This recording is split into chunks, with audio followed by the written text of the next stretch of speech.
If you're watching this video, you're like millions of Americans who are not getting good, restful, healing sleep. And you're only minutes away from implementing just a few changes that will give you the most delicious sleep.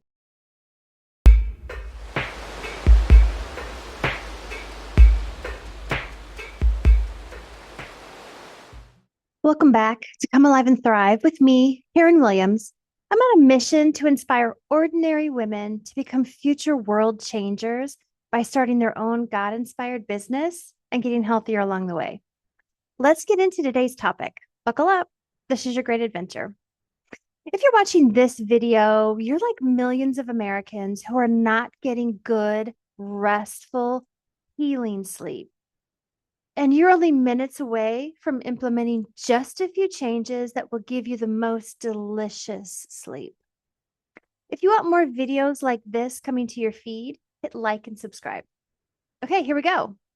I'm going to give you the quick and the dirty regarding improving your sleep. The number one tip I give my health coaching clients is this: make sure your bedroom is dark. I mean, it needs to be so dark you can't see the wall on the other side of the room. Dark. Here's why. When it starts to get dark outside, our body is triggered to produce a hormone called melatonin. Melatonin is responsible for allowing us to fall asleep and stay asleep. It also has anti-aging properties, giving credence to the idea of beauty sleep. So tonight, when you go to bed, I want you to look around your bedroom and see where light is coming in. If you need to hang a blanket over the window to block the street lamp, do it. When I did this assessment for myself, I realized how much light was coming from either the power strips plugged into the outlets or from the charging cords themselves. I just took black electrical tape and covered each little blue light to make my room completely dark.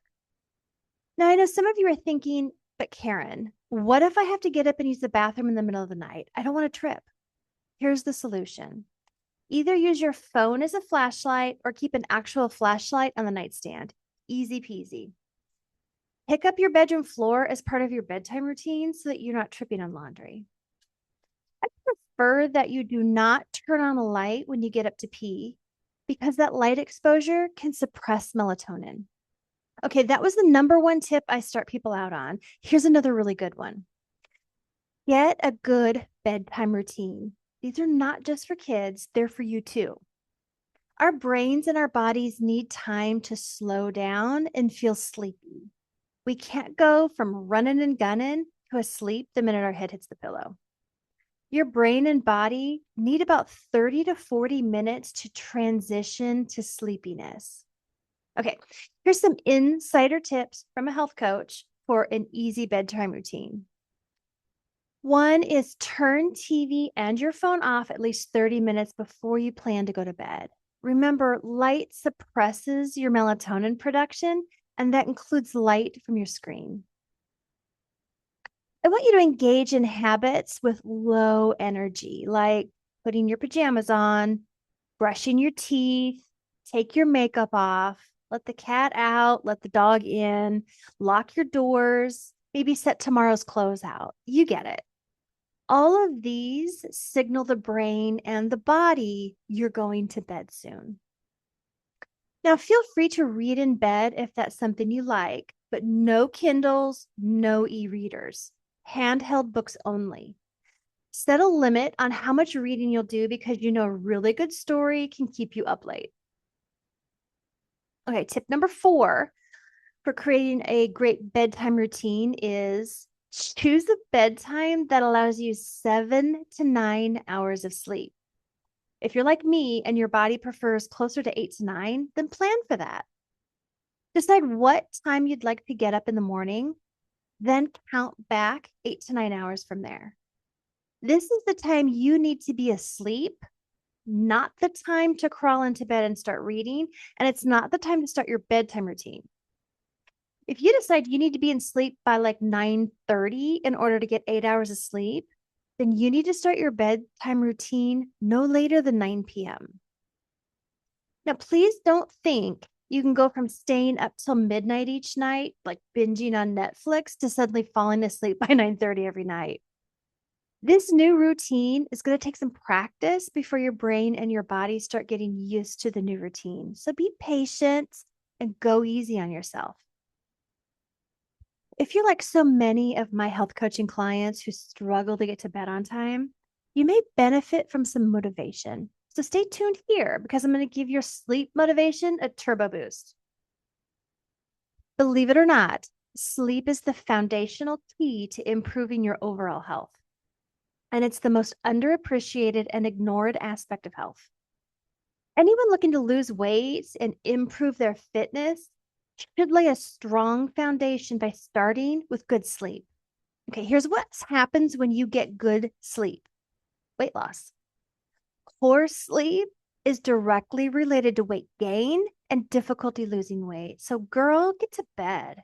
During sleep, toxins are cleared out of the brain, which may allow us more mental clarity during the day. And who couldn't use more mental clarity? Also, memory is supported at night when we sleep. Another benefit and motivation for getting to bed on time: the body repairs itself during sleep. When we sleep, something called cytokines are released, which allow your body to fight inflammation, infection, and heal injuries. When we sleep well, we heal faster. Here's another motivation: healthy skin. Cell division peaks at night and skin renews and repairs itself, making the idea of beauty sleep a scientific fact. Here's another motivation: hormones are regulated at night with good sleep. And here's a few hormones I want you to be aware of. There's something called leptin. This is a hormone that makes your stomach feel full. Leptin is your friend if you're wanting to lose weight. Another hormone that works with that is called ghrelin. This is a hormone that makes you feel hungry. So ghrelin's good. However, when we don't get enough sleep, these hormones become dysregulated and we find ourselves always hungry and never feeling full.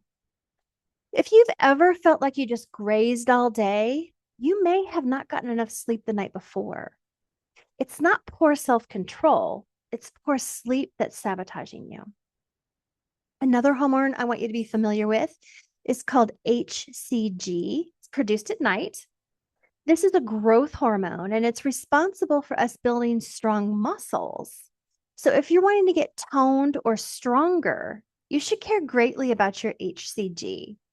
When you hit the gym hard to get in shape, but don't get enough sleep, your body doesn't produce enough HCG and you may be stalling your fitness progress. All right, another hormone, melatonin. We've already mentioned it. It does make us feel sleepy and it's secreted when it gets dark outside. Melatonin diminishes when light starts to come out in the morning. But melatonin is also a super hormone that, in addition to letting us sleep, also protects against neurodegeneration. Now, neurodegeneration is present in diseases like Alzheimer's, Parkinson's, ALS, multiple sclerosis. So, sleep is really important to a healthy body. Melatonin also has an anti-aging properties, giving new credence to the term beauty sleep, and it may protect against cardiovascular disease. Melatonin is something to cherish and protect. So make sure you limit your screen time in the evening and make sure your bedroom is dark. The Bible says, "For God gives to his beloved in his sleep." That's Psalm 127:2. And you can see from the list that we just discussed what God is giving us with good sleep. Now, when you don't get good, restful sleep, you end up feeling tired all day, and fatigue leads to snacking. The tired feeling causes the subconscious brain to seek sources of energy. Highly processed carbs found in junk food are a quick source of energy, but also lead to weight gain and a host of disease. It's more difficult to exercise when we're chronically tired, so we're more likely to exercise with good sleep. Studies have shown that sleep deprivation can actually increase your risk of getting type 2 diabetes by reducing your sensitivity to insulin. Poor sleep can decrease your resting metabolic rate. That's the rate at which your body burns calories, making it harder to lose weight. Thyroid hormones, TSH and FT3, are responsible for controlling the metabolic rate. And guess what? They're regulated at night during sleep. So, for the sake of your weight, invest in good sleep. Okay, that's all for now. Remember, this one life is your great adventure. I bless you with a saltiness in your life that makes people around you thirsty for living water.